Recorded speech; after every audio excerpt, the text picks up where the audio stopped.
चलो देखो उपसर्ग पर क्या याद रखो। उपसर्ग प्रश्न है, उपसर्ग किसे कहते हैं?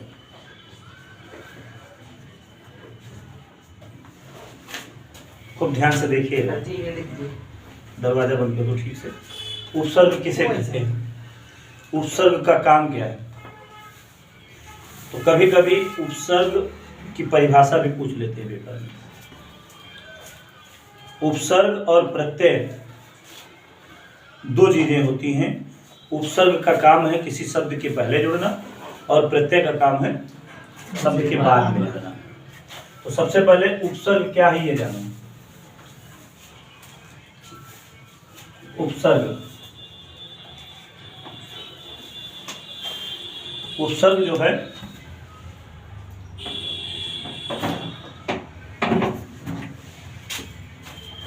दो शब्दों के मेल से बना है।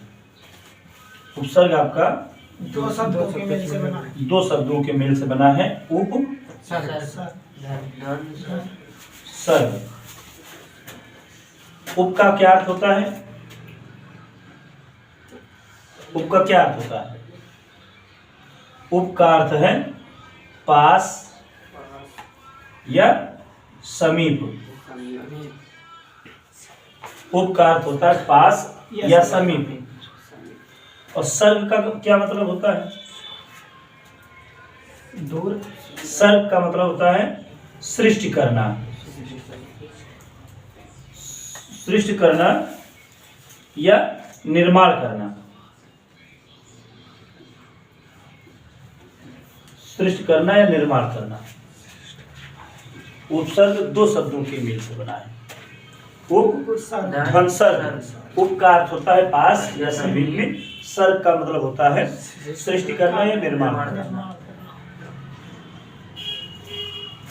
तो परिभाषा के रूप में हम लिख सकते हैं इसको।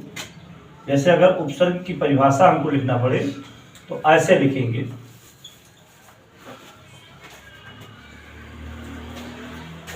उपसर्ग, हेडिंग डाल दीजिए, और हमें लिख सकते हैं उपसर्ग दो शब्दों के मेल से बना है।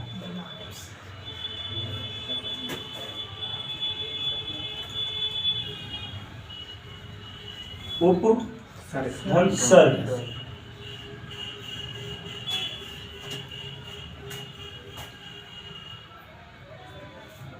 उपध्वंसर्ग जिसमें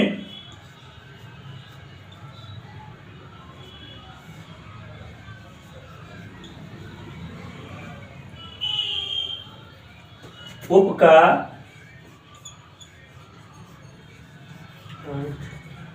अर्थ है पास एवं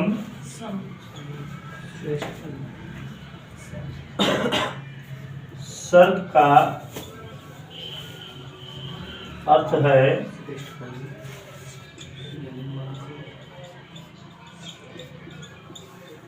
निर्माण करना। सर्ग का अर्थ है निर्माण करना। अर्थात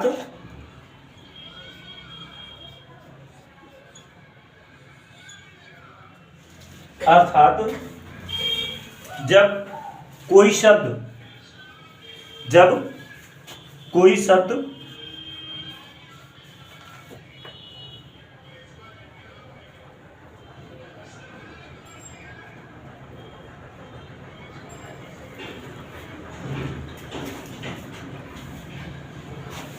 शब्द हो, कोई भी शब्द हो, और उसके सामने, उसके पहले कोई एक वर्ण जोड़ दिया जाए,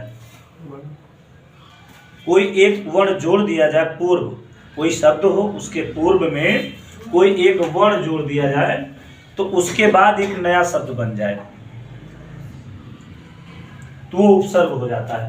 अर्थात हम लिख सकते हैं कि कोई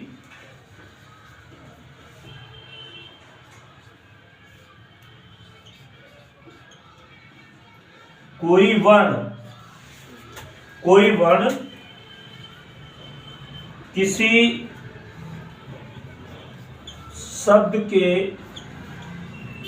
शब्द के पूर्व में जुड़कर एक नए शब्द का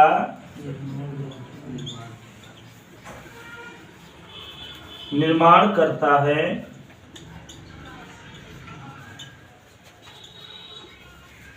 तो वह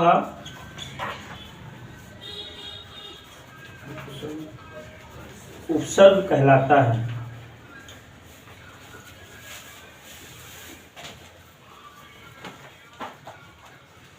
उपसर्ग कहलाता है। अर्थात कोई वर्ण जब लगा दीजिए, जब कोई वर्ण किसी शब्द के पूर्व में जुड़कर नए शब्द का निर्माण करता है तो वह उपसर्ग कहलाता है। इसको बिल्कुल एकदम समझते चलिए, बोर्ड में आना बिल्कुल क्लियर है। संदेह की दृष्टि से नहीं, बिल्कुल एकदम तैयार करने की दृष्टि से रहिए। कभी कभी उपसर्ग की परिभाषा पेपर में आ जाता है, जरूरी नहीं कि उपसर्ग ही आए, इसलिए पूरी तैयारी में चलिए। जहाँ कोई संदेह हो तुरंत उसको पूछिए कि ये बात हमारे कम समझ में आई। और उसके बाद अगर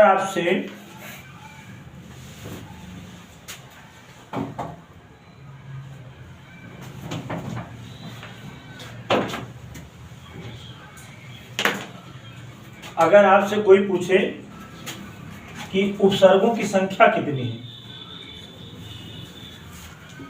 उपसर्गों की पेपर में विकल्प में ये भी आता है, उपसर्गों की संख्या अगर आपसे पूछे कि कितने उपसर्ग होते हैं तो उपसर्ग संख्या कितनी है? 22।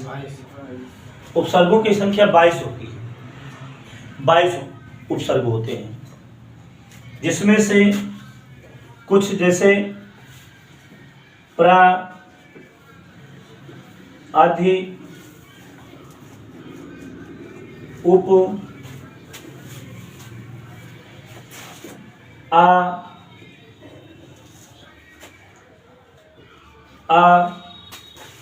ये सब आपके उपसर्ग। आ भी आप उप हो गया क्या? आप इस तरह से ये इनकी संख्या 22 है। और इनको नोट कर लीजिए, 22 संख्या नोट करिए। हम 22 नोट करवा दे रहे हैं। 22 संख्या नोट करिए। आती,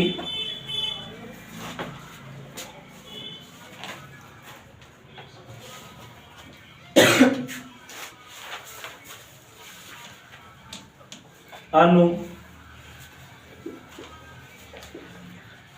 अभी,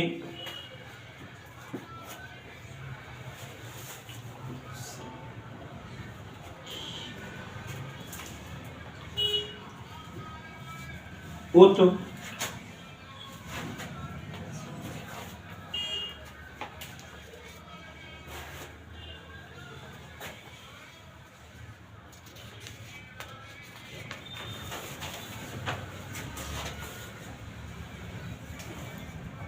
आप इसको मिटा दें। ये क्यों?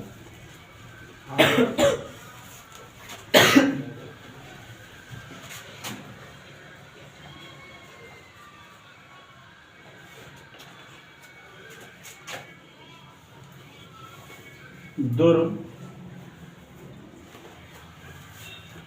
दुस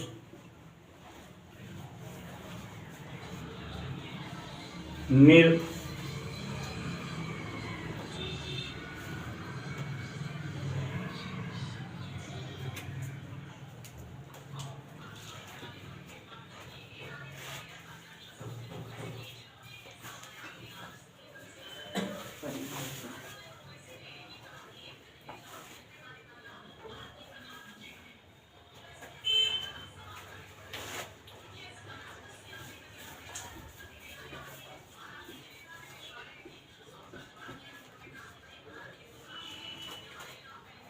कितने हो गए?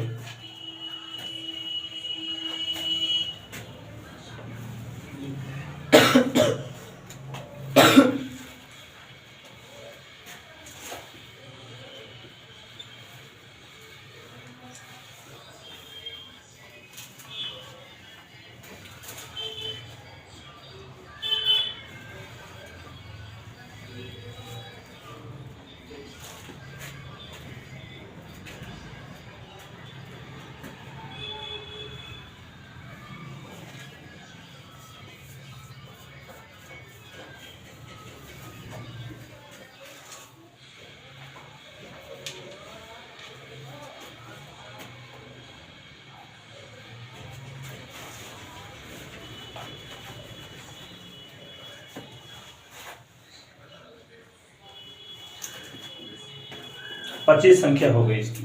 22 आपके संस्कृत में और 25 आपके हिंदी में है। 1 2 3 4 5 6 7 8 9 10 11 12 13 14 15 16 17 18 19 20 21 22 23 24 25 ये आपके उपसर्ग हैं।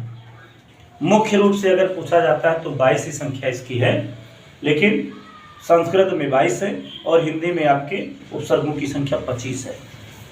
हिंदी में भी अगर आपसे पूछे कि मुख्य रूप से उपसर्गों की संख्या कितनी है तो वो आपकी संख्या 25 है।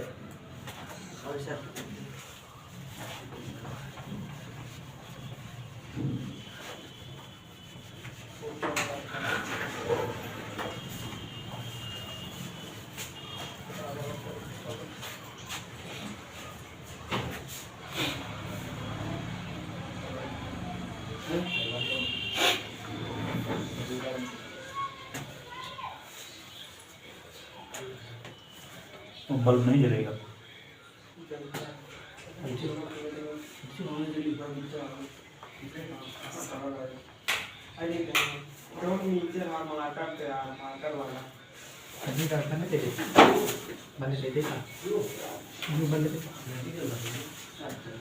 अब देखिए आगे। अब पेपर में अगर ये प्रश्न आया, पेपर में दो तरीके से प्रश्न आपके आएंगे। उपसर्ग दिया रहेगा और शब्द जोड़कर उसको बनाना रहेगा। पेपर में दो तरीके से आएगा। जैसे मान लीजिए ऐसे आया तो आपसे कभी कभी पूछ सकते हैं कि इसमें उपसर्ग बताइए। जैसे पेपर में आ गया अधिकार, तो आपसे पूछेंगे उपसर्ग कहाँ है, इसमें कौन सा उपसर्ग है।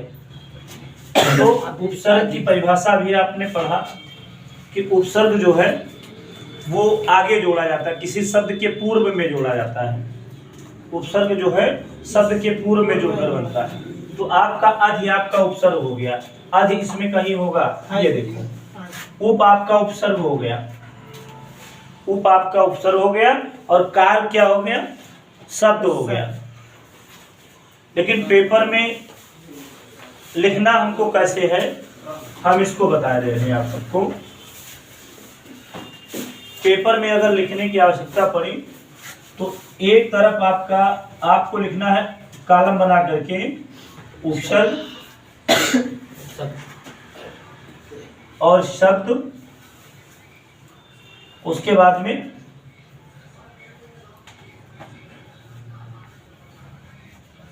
लिख दीजिए निर्मित शब्द।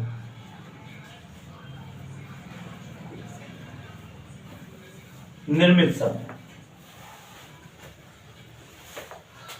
ऐसे कॉलम बना करके, या उपसर्ग को जोड़कर बना हुआ शब्द। तो उपसर्ग में जैसे आपको दिया गया प्रा, और एक शब्द आपको खोजना है, शब्द भी ऐसे खोजना है जो निरर्थक ना हो, जो सार्थक हो। अगर निरर्थक शब्द होगा तो बेकार हो जाएगा। तो जैसे इसमें आपको शब्द मिला ताप, तो ताप के साथ प्रा को जोड़ देंगे। प्रा आपका उपसर्ग है, ताप आपका शब्द है, तो दोनों को जोड़ देंगे तो हो जाएगा प्रताप। उप जैसे आपका एक उपसर्ग है और एक शब्द है आपका कार, तो उपसर्ग को कार शब्द के साथ हम जोड़ देते हैं तो एक नया शब्द बन जाता है उपकार। एक आपका उपसर्ग है, मान लीजिए अधि, अधि में कार शब्द जोड़ दिया, क्या बन जाएगा? अधिकार। आपका हो गया अधिकार।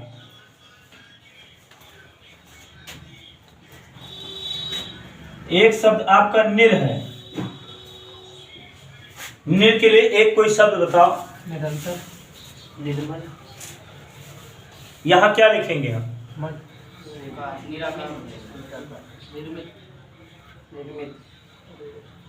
निर है, निरा नहीं है, निर है।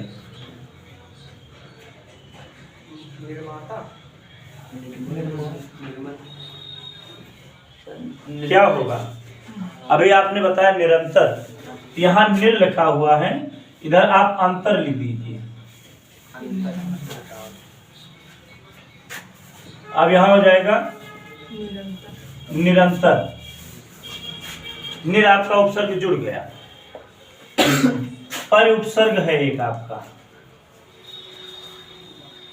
एक शब्द चाहे वार लिख दीजिए और चाहे वेश लिख दीजिए।